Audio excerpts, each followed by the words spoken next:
Section 4. You will hear a wildlife expert giving a lecture on the urban fox.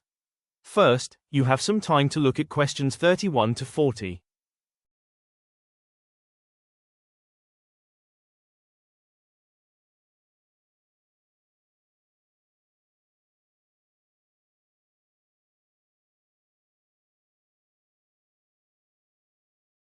Now listen carefully and answer questions 31 to 40. Lecturer, good morning. Today, we'll be discussing one of the most successful urban mammals in the world, the red fox.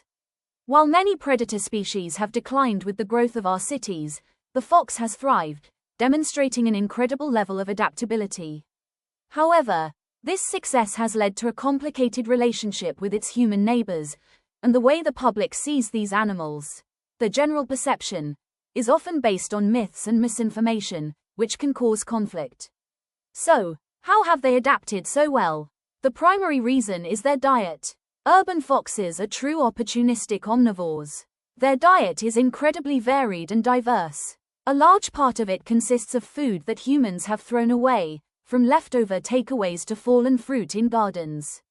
However, it's a mistake to think they are just scavengers. They are still skilled hunters, and they will prey on any small animals they can find, including pigeons, rats, and even squirrels. This adaptation in diet is matched by changes in behavior. While traditionally nocturnal, many urban foxes are now seen during daylight hours. This close and constant contact with people means they often have a significantly reduced fear of humans, and even of domestic pets like cats and dogs, which they often ignore.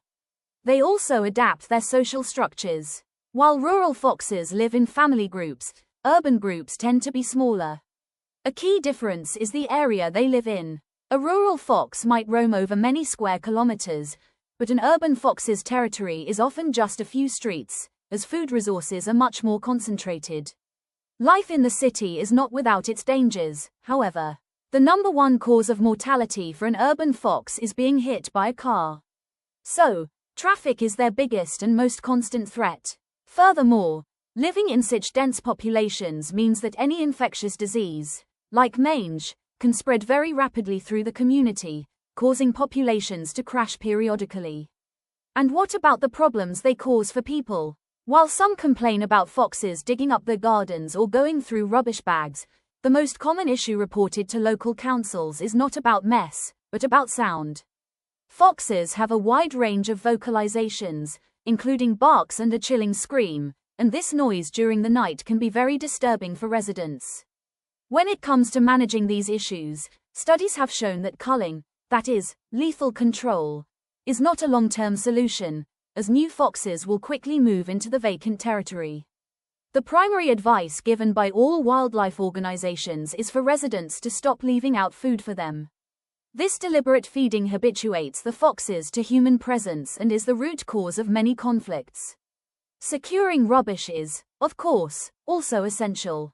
In conclusion, the urban fox is here to stay. Successful coexistence is not about trying to remove them, but about managing our own behavior and understanding theirs. The key to this is improving public understanding, and it is clear that better education is the way forward to ensure we can live peacefully alongside our wild neighbors. That is the end of Section 4.